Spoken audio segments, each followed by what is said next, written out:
वातात्मजं वानरयोधमुख्यं श्रीरामदूतं शरणं प्रपद्ये श्रीरामदूतं शरणं प्रपद्ये पुष्पाक्षत समर्पयामि। ओम श्री हनुमते नमः। मस्तके तिलकं कुर्यात्। जो भी तिलक चंदन है भगवान को समर्पित करते हैं। ओम चंदनस्य महत्व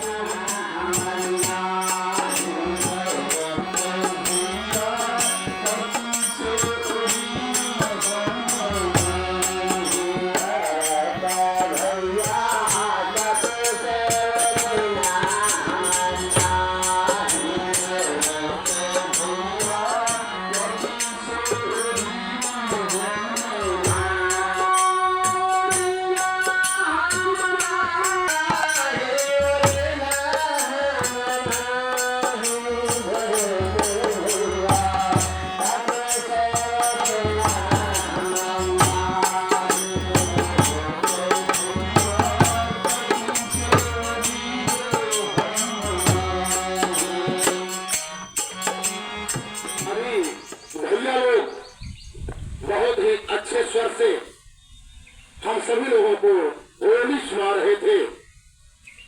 क्योंकि मैं ज्यादा गाना बजाना के बारे में नहीं जानता, लेकिन बड़ा ही आनंद आ रहा था। मित्रों, जिसके बैनर तले आप सभी लोग उपस्थित हैं, मैं सबसे पहले उसके बारे में कुछ बताना चाहता हूं कि विश्व हिंदू परिषद क्या है। विश्व हिंदू परिषद इस समाज में जितने भी हिंदू वर्ग के लोग हैं, सबका एक संगठन है, जिसका मुख्य उद्देश्य है कि राष्ट्र को, जिसका लक्ष्य है राष्ट्र को परम वैभव तक पहुंचाना। समस्त हिंदू समाज का संगठन करके और उनके दुख सुख में हिस्सा बताते हुए बैठकों के माध्यम से, कार्यक्रमों के माध्यम से हिंदू समाज का एकत्रीकरण करना और एकत्र करके राष्ट्र की तरफ सबको प्रेरित करके उन्मुख करना और उनको, इस राष्ट्र को उनके माध्यम से परम वैभव तक पहुंचाना, यह इसका मुख्य लक्ष्य है। राष्ट्रीय स्वयंसेवक संघ का नाम आप सभी लोग सुने होंगे। राष्ट्रीय स्वयंसेवक संघ जो कि हिंदू समाज के बीच में विजयादशमी सन 1925 में जिसका गठन हुआ, डॉक्टर केशवराव बलिराम हेडगेवार जिसके प्रथम संस्थापक रहे, उनके द्वारा राष्ट्रीय स्वयंसेवक संघ का गठन हुआ और उसी संगठन का यह विश्व हिंदू परिषद अनुष्ठानिक संगठन है। आज पूरे विश्व में सबसे बड़े संगठन के रूप में यह जाना जाता है। और आप जानते होंगे कि विश्व हिंदू परिषद की तमाम उपलब्धियां रही हैं। विश्व हिंदू परिषद का गठन राष्ट्रीय स्वयंसेवक संघ के द्वारा तमाम संत महात्माओं से विचार विमर्श करके सन 1964 में भगवान श्री कृष्ण के जन्माष्टमी के दिन अपने बीच में आप नाम सुने होंगे, स्वामी चिन्मयानंद जी के चिन्मय आश्रम महाराष्ट्र में है। चिन्मयानंद जी सांसद नहीं, एक संत थे। उन्हीं के आश्रम में बैठक करके और यह विचार किया गया कि हिंदू पूरे विश्व तक फैले और पूरे विश्व में हिंदुत्व की स्थापना हो और हिंदुत्व के माध्यम से राष्ट्र को परम वैभव तक पहुंचाया जाए। उसी क्रम में सन 1964 में विजयादशमी कृष्ण जन्माष्टमी के दिन विश्व हिंदू परिषद की स्थापना हुई और आज यह संगठन निरंतर फल फूल रहा है, पनप रहा है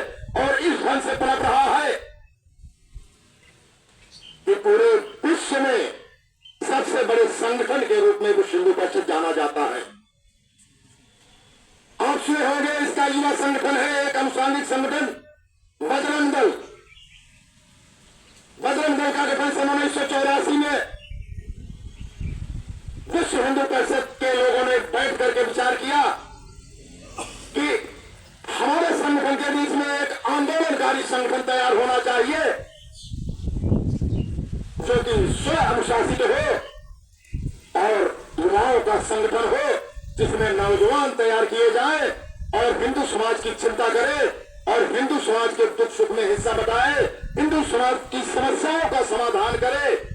इसके लिए बजरंग दल की स्थापना हुई थी। ऐसे तमाम आयाम चल रहे हैं। अभी धर्म प्रसाद जिसके बैनर तले आप बैठे हैं, यह अभी हिंदू परिषद का ही एक आयाम है। तो इस प्रकार से विश्व हिंदू परिषद इस पूरे देश में अपने तमाम आयामों के माध्यम से हिंदू समाज का संगठन करके और हिंदू समाज के दुख सुख में हिस्सा बताते हुए और राष्ट्र को परम वैभव तक पहुंचाने का काम। मुगल तो बाहर से आए थे, इतनी बड़ी स्थापत्य कला की जानकारी उनको थी, तो सऊदी में कोई ऐसे स्मारक क्यों नहीं बन गए? सारे यहीं पे बनाने थे, उनकी सारी स्थापत्य कला यहीं थी। हमारी कला को अपनी कला कहे और हम मूर्ख हिंदू उसे उनकी सभ्यता और मान करके स्वीकार करते चले आए। अगर उनमें इतना ही निर्माण स्थापत्य कला का निर्माण करना था तो भारत में बहुत बड़े भूभाग खाली थे, क्या हमारे मंदिरों को ध्वस्त करके ही उनको अपने मस्जिद बनाने थे? आज अगर हम उसको लेने की बात करते हैं तो वर्ग विशेष की समुदाय के दर्द में पीड़ा हो पेट में तो समझ में आता है, लेकिन राजनीतिक लाभ लेने के लिए हमारे कुछ राजनीतिक दलों के पेट में भी पीड़ाएं होने लगती हैं। उनके लिए पारसी एक्ट बना दिया गया, उनको लिए वक्फ बोर्ड बना दिया गया। हमारे लिए भी सनातन बोर्ड बनना चाहिए। हम हिंदुस्तान में हैं, हम अपनी बात को किससे रखेंगे? आज हमारा हिंदू समाज जाग रहा है और हम लोगों को इस मंच के माध्यम से, संगठन के माध्यम से जन जागरण करके सनातन बोर्ड के गठन की मांग करना चाहिए और सत्ता और शासन तक अपनी आवाज पहुंचाने का काम करना चाहिए। हम आज इस हनुमान जी के पावन पवित्र स्थान पर एक और बात जो आज हमारे समाज के बीच में व्याप्त है, हमें खतरा उन आक्रांताओं से नहीं है, हमें खतरा उन समुदाय विशेष के लोगों से नहीं है, हमें खतरा उन राजनीतिक लोगों से भी नहीं है। हमें खतरा है तो हमारे बीच में बैठे हुए कालनेमियों से है, जो हमारे साथ बैठे हैं, हमारे समाज में बैठे हैं और हमारे ही विरुद्ध, हमारे ही वंशों के विरुद्ध, हमारे ही देवी देवताओं के विरुद्ध षड्यंत्र का काम करते हैं। चोला तो पहन रखते हैं धार्मिका, हम लोगों की तरफ टीका और शिखा भी बांध के रखते हैं, लेकिन अवसर पड़ने पर हमें जातियों के नाम पे भड़काने का नाम, हमें एक दूसरे के प्रति भड़काने का कार्य करते हैं। ऐसे लोगों से भी हमें सजग और सतर्क रहने की जरूरत है। आज हम लोग इस धर्म प्रसार के माध्यम से ही, संगठन के माध्यम से ही जन जागरण का कार्य कर रहे हैं और ये लोगों को बताएं, सजग करें। हमारे पास कोई जात व्यवस्था नहीं है, हमारे समाज में कोई छुआछूत की व्यवस्था न भविष्य में रही है, भूत में रही है और न भविष्य में है। हाँ, हम लोग जरूर कुछ लोगों को अछूत मानते हैं, उनको अछूत मानते हैं और हम चाहते हैं मानना भी चाहिए। जो मांस मदिरा का भक्षण करते हैं, सफाई नहीं करते हैं, देवी देवताओं के अस्तित्व को नकारते हैं, सनातन धर्म को नकारते हैं, हम ऐसे लोगों को अछूत मानते हैं और मानते रहेंगे। और हम चाहेंगे हमारे ऐसे सभी समाज के लोग ऐसे लोगों को अछूत माने भी, लेकिन कोई शूद्र बिरादरी में है वो हमारे लिए परम पवित्र है। हमारे शास्त्रों में भी उल्लेख है, सिर को ब्राह्मण कहते हैं, भुजाओं को क्षत्रिय, उदर को वैश्य, पैर को चरण, चरणों को शूद्र। हमारे विद्वान मनीषियों के यहाँ भी, हमारे गुरुकुलों में भी चरण धोने की परंपरा है, सर धोने की परंपरा नहीं है। हम उनका सम्मान पहले करते हैं, बशर्ते वो हमारे देवी देवताओं के प्रति भी सम्मान रखते हैं। वो हमारे प्रिय भाई हैं, उनको हम हृदय से लगा कर रखते हैं और हृदय से लगा कर रखेंगे।